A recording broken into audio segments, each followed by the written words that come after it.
Minneapolis erupts.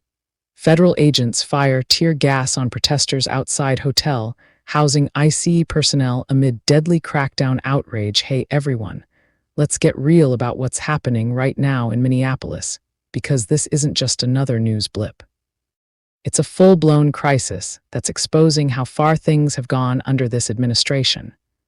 As of late January 2026, the city has become ground zero for one of the most aggressive immigration enforcement operations in U.S. history, called Operation Metro Surge by the Department of Homeland Security. Thousands of federal agents from ICE, Border Patrol, and other DHS units have flooded the streets, making arrests, conducting raids, and clashing with residents who are pushing back hard.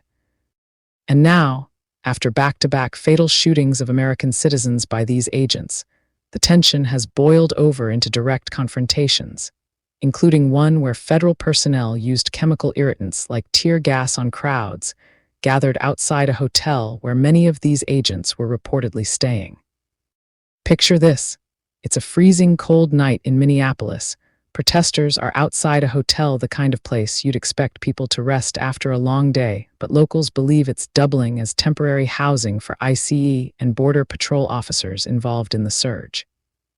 Demonstrators show up to make noise, chant, hold signs demanding ICE out, and make their voices heard against what's been happening.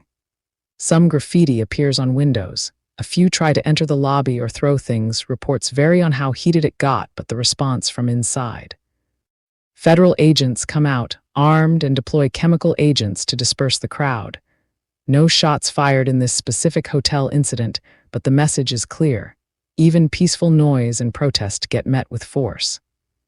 This happened right on the heels of outrage over the killing of Alex Preddy, a 37-year-old ICU nurse and U.S. citizen working at a Veterans Affairs hospital, who was shot multiple times by Border Patrol agents on January 24, 2026.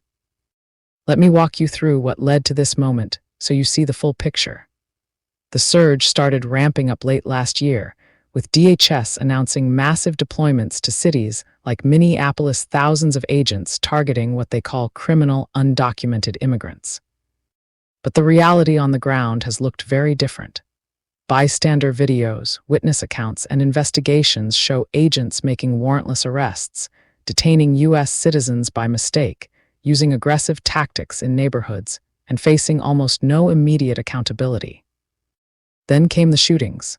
First, on January 7, an ICE agent fatally shot Renee Nicole Good, another 37-year-old U.S. citizen, during an encounter that officials initially described one way, but video evidence challenged that narrative hard.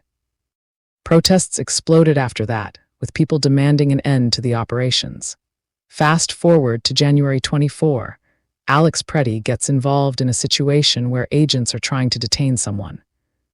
Videos show him filming or intervening to protect someone shoved down, getting pepper sprayed, tackled, and then, while restrained, agents retrieve a firearm from his holster. He had a legal permit to carry and fire multiple shots, killing him.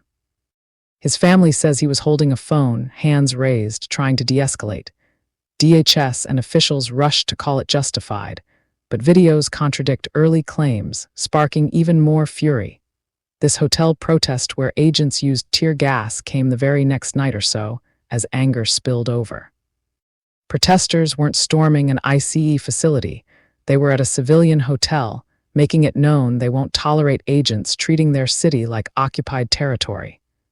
And the administration's response: defend the agents every time, declare actions justified before full investigations, threaten things like the Insurrection Act to bring in troops if protests don't stop.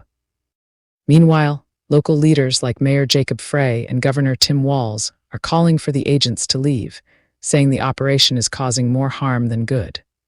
Some Republicans in Congress are even joining calls for deeper probes. That's how bad it's gotten. Why does this matter to you, no matter where you are? Because this isn't isolated. It's part of a broader pattern. 16 DHS shootings since last summer, many during enforcement or protests, with the administration publicly backing officers before probes finish. Body cameras, opposed or limited. Oversight, cut back. Communities live in fear, immigrants avoid going out, businesses suffer, families get torn apart.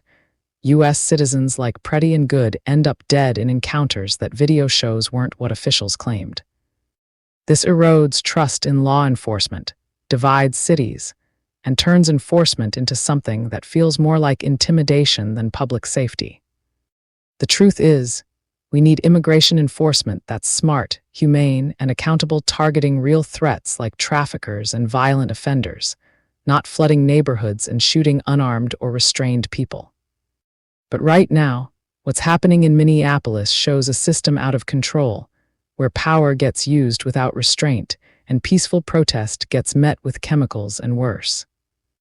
Democrats and even some Republicans are pushing back. Courts are stepping in with orders to preserve evidence, and public outrage is growing. Nationwide protests spreading to other cities. This has to stop. We can't keep funding and enabling an approach that's killing citizens, terrorizing communities, and turning America against itself. Hold the line for real reform. Warrants required, better training, independent oversight, and an end to this militarized surge. Our streets should be safe for everyone, not battlegrounds. If you also support democracy and freedom, feel free to join me in this fight. Click follow, click subscribe, and join me. Divided we fall, and together we can knock down mountains. Through unity is the only way we can make a change. I speak the truth. I share a bit of history. I share what is happening. I try to keep everyone updated with what is going on. I used to write for Newsbreak, but then I went on my own so that I can speak the truth and warn people freely without rules. Because you deserve the truth. I do not consider myself independent news. I am just a truth speaker with a mix of everything. I also share about God. I appreciate your time. I do consider myself independent in the fact that no one controls my narrative. I will not say what everyone else wants to hear. That is not why I created this movement. It is either the truth or nothing. Thank you. Stay safe. God bless. I love you all. Crowning Thoughts. True Speaker. Copyright 2025 by Santiago D.C. Maria. Licensed under Creative Commons Attribution.